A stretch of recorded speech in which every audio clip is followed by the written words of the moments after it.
Cycling for me has never been about the bikes. They've only ever been the prerequisite tool. I do not see just a bike race, I see riders on heroic journeys and warriors doing battle. At one point, cycling was the most popular sport in Europe because newspapers told magnificent tales about epic races and crafted the great champions into legends. But with the advent of television, cycling lost some of its mystique, and that golden age of journalism and narration has perished. So now let us try to return some romance to the beautiful sport. Let us praise and give glory to phenomenal performances to be remembered for decades to come. Let us dwell on the moments that inspire and move us. Let us chronicle the rise and fall of heroes. Let us chart these life-changing journeys, these cycling odysseys.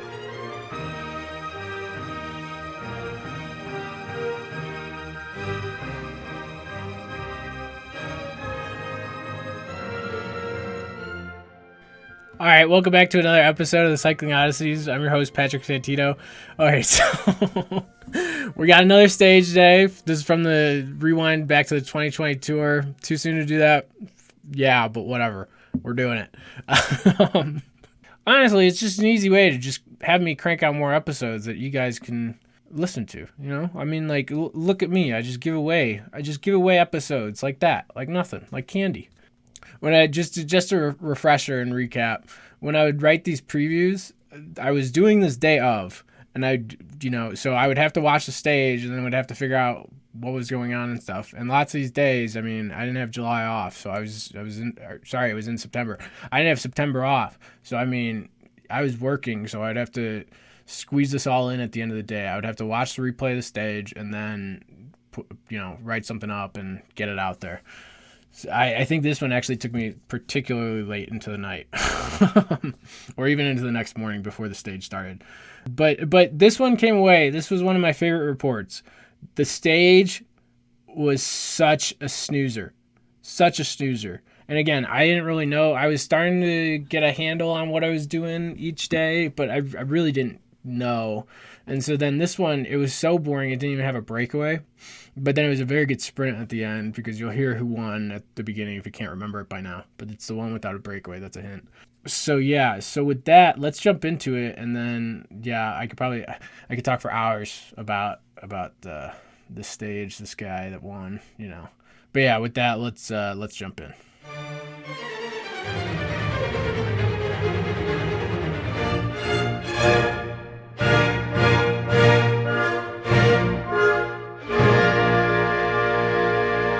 The Swiss Army Knife.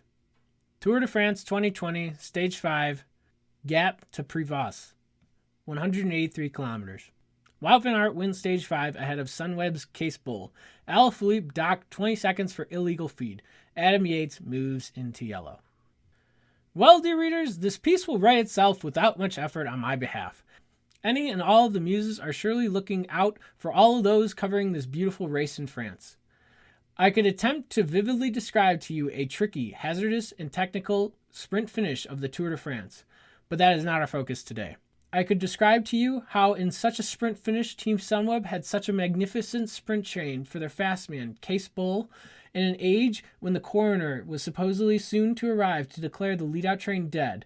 And yes, dear readers, Sunweb looked magnificent, with still 4 men left in the final K. They did everything right. But this is not our focus today. I could talk about my thoughts about how our beloved musketeer, Julian Alaphilippe of Deceuninck Quickstep, has been penalized 20 seconds for the pettiest of crimes, an inconsequential illegal feed within 20 kilometers, thus forcing him out of the maillot jaune that he looks so good in. To see such a thing would normally make all of us, for all of us are dear fans of the musketeer, absolutely sick to our stomachs. But this is not our focus today. Besides that, I will say, what is our focus today allows us to swallow this Alaphilippe news better. So let us begin. Wout van Aert of Jumbo-Visma has won a full bunch sprint stage of the Tour de France. Yes, the same rider who is putting so many quality riders to the sword yesterday on the stage's final climb. I said yesterday, and it is even more so true today. Wout van Aert is the best Swiss Army knife in the peloton. Alas, if anyone were to officially claim such a nickname as their own, they would be required to be Swiss and fit the definition. So let us use it, the Swiss Army knife, as a prize earned and passed around to the best man, like a boxer's belt, Though to earn it you do not have to vanquish your predecessor, the title is only passed on and bestowed upon the greatest Swiss Army knife when it is obvious for all to see. Since we are on the subject, who was previously the Swiss Army knife of the peloton? I would probably say Peter Sagan of Bora Hansgrohe was at one point, and at some point Mikhail Kwiatkowski of Ineos Grenadiers could also claim the title. But it does not matter which had it before Wout, because now it is obvious to all that the title firmly belongs to Van Aert, and it is questionable if even his oldest rival, Mathieu van der Poel of Alpecin-Phoenix, will ever be able to challenge him for it. Yes, Wout van Aert is the most versatile rider in the peloton. We saw him win hardman races like Strade Bianche. We saw him win a great classic like Milan-San Remo and a two-up sprint with the peloton of favorites closing in after their Poggio escape. We saw him protecting team leaders and even grabbing bottles in recent previous stages. And yesterday we saw him shredding the peloton on the slopes of proper mountains. And dear readers, these examples do not even mention his great skill on the cobbles or in the crosswinds, nor do they remind us of his prolific origins from the mud pits of Belgium. I remember, dear readers, watching cyclocross for the first time in the fall of 2015. Not too long ago, but long enough ago that to watch a non-World Cup cyclocross race in America, you had to find a pirated or bootlegged feed with strictly Belgian commentary. Ay ay ay, as they would say. And you had to watch it live, accounting for time zones and daylight savings, with no hope of finding a replay in timely fashion. Side note, it is funny to think that those days are basically gone now. And it is weird and comical that this is a back in my day situation for me. At this point, it was Sven Nyss's last season, but his farewell was being upstaged and or caused by two young riders freshly out of their teens at that time, Wout van Aert and Mathieu van der Poel. Both had been well on the scene for a year already when both finished on the Cyclocross World Championships podium. So I had already been seeing both the names and headlines on cycling websites for a variation of cycling for which I did not understand the reason of its existence. Why don't these people just mountain bike? What's the difference? But I checked it out, and it was one of the dumbest ideas for a sport I ever saw, and I was totally hooked. The grass, the mud, the hills, the stairs, the sand, the technical skills, the horrible weather, the rowdy boozing fans, the mechanics spraying the bikes, and the exhausted and dirty human beings that crossed the finish lines completely spent all went straight to my heart. What badasses. Sorry, dear readers, I should be focusing on Wout. Well, anyways, yes, as I began, I had to choose. Will I root for Wout or for Van der Poel? Reaching to the fringes of my memory, where I can be wrong, I think Van der Poel started the season late.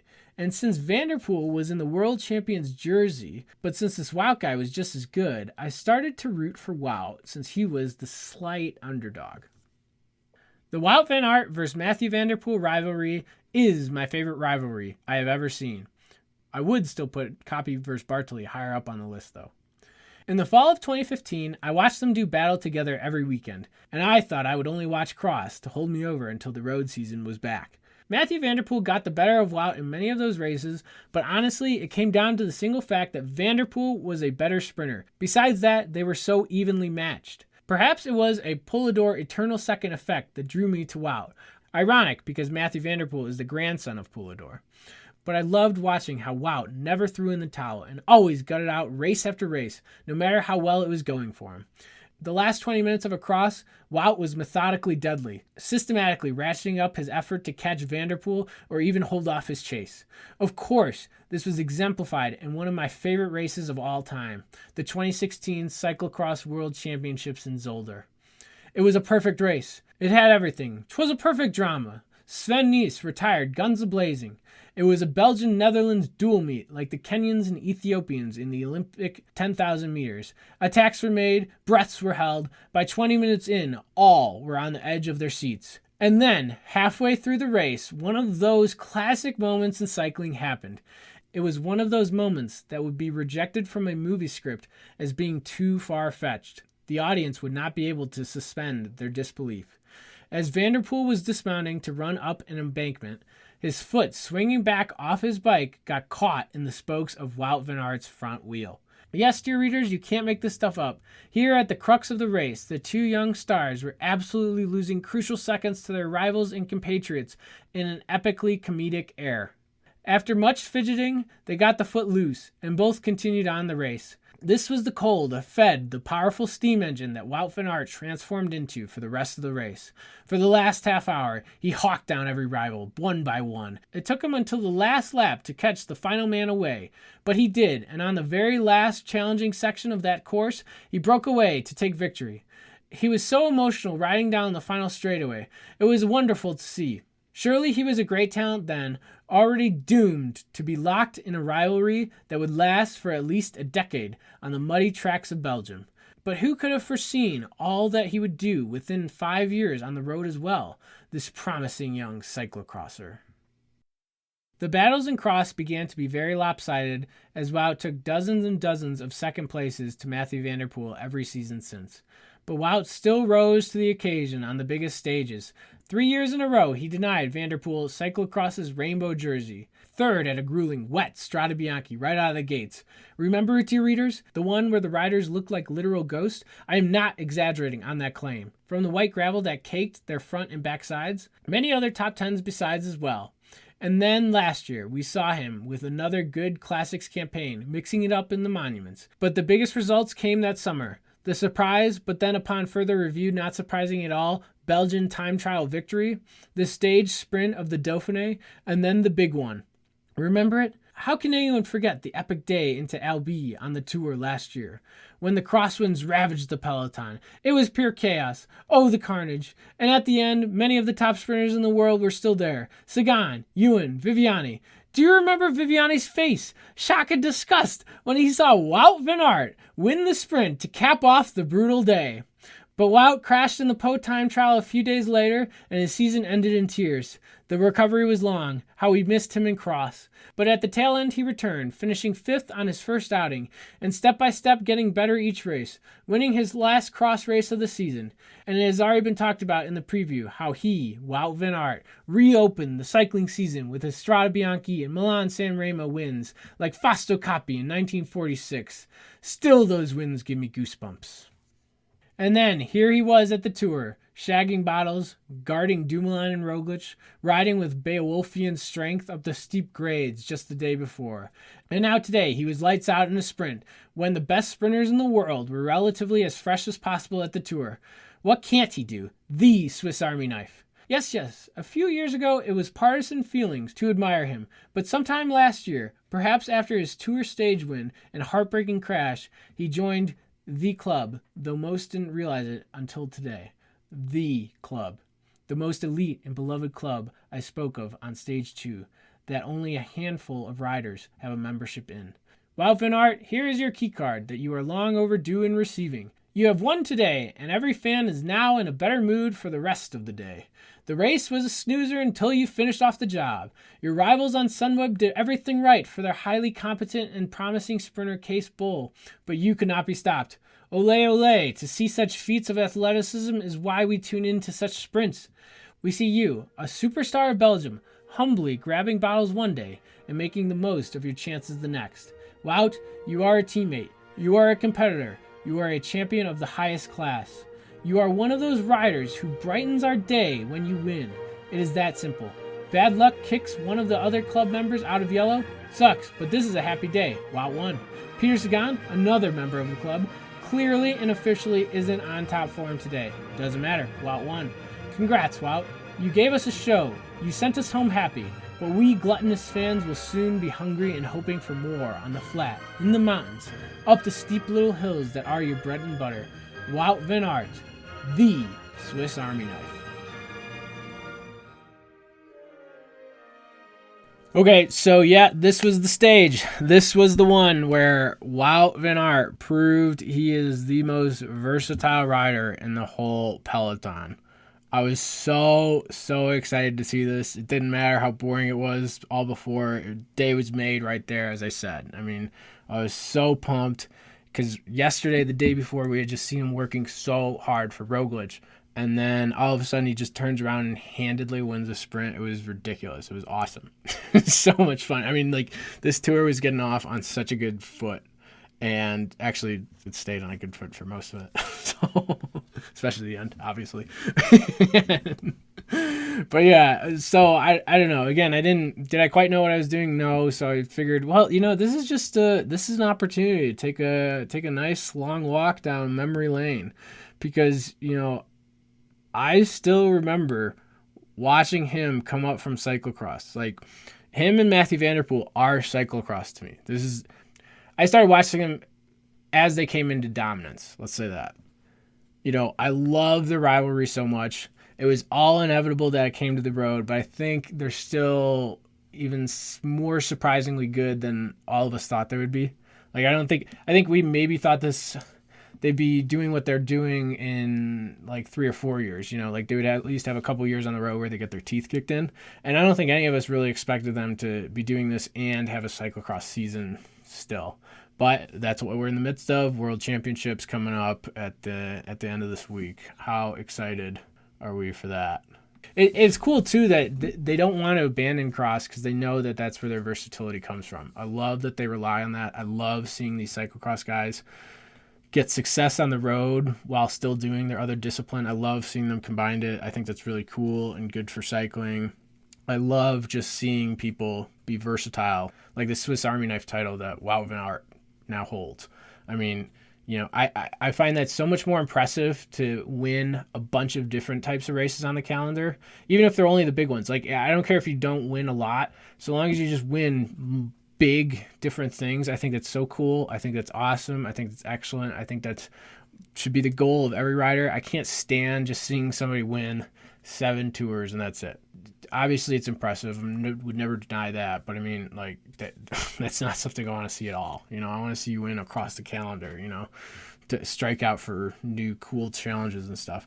And Wout seems to be about that. He seems, in addition to all his winning too, he helps. He helps other people win. I mean, Jumbo-Visma was the best team at the tour. It was awesome. A large portion of it was off the back of Wout, whether he was winning for him or whether he was setting up other people on the GC. I mean, gosh, he just did such an excellent job. One of my favorite riders for that, because he doesn't give up. Like I said, he's prepared to work for other people, and just the versatility is awesome, awesome, awesome. I love it, and it seems like for the 90s and then definitely for the early 2000s, everybody really just figured out what kind of rider they were. But then over this past decade, they've slowly started to get that versatility back, and I hope that really expands again in 2020 or in the 20s. So we'll see though. But yeah, I think that's long enough for this one.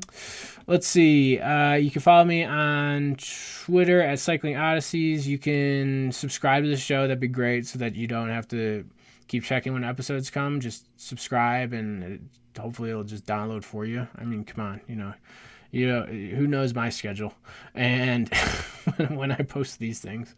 And let's see, you can read the blogs if you don't want to hear my voice. No, I'm not offended at all. I don't like hearing my voice, but you can read the blogs at cyclingodysseys.com.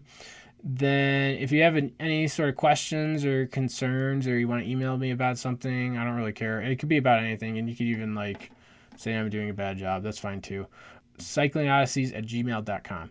And then, yeah, if you leave a 5-star review, I'll read it out. Why don't I just read the reviews out and not on Rewind episodes? That's a decision I just made in the moment. Let's stick to it. And let's see. 5-star reviews, though. Seriously, make it really fun. Because if it's really fun, maybe eventually I'll send you a prize when I can afford to buy some sort of good prize that I can just mail out. Incentive to write a good review and then get a bunch of friends to listen to the show too, so that give you an awesome prize that you deserve. Then we'll do stage 6 here soon, and then probably get back to the team previews. I got a lot banked up now, so maybe I'll just hit that for a while. Maybe I'll keep alternating with the stages. We'll see. I don't really know. But with that, thanks for listening. Vive le cyclisme.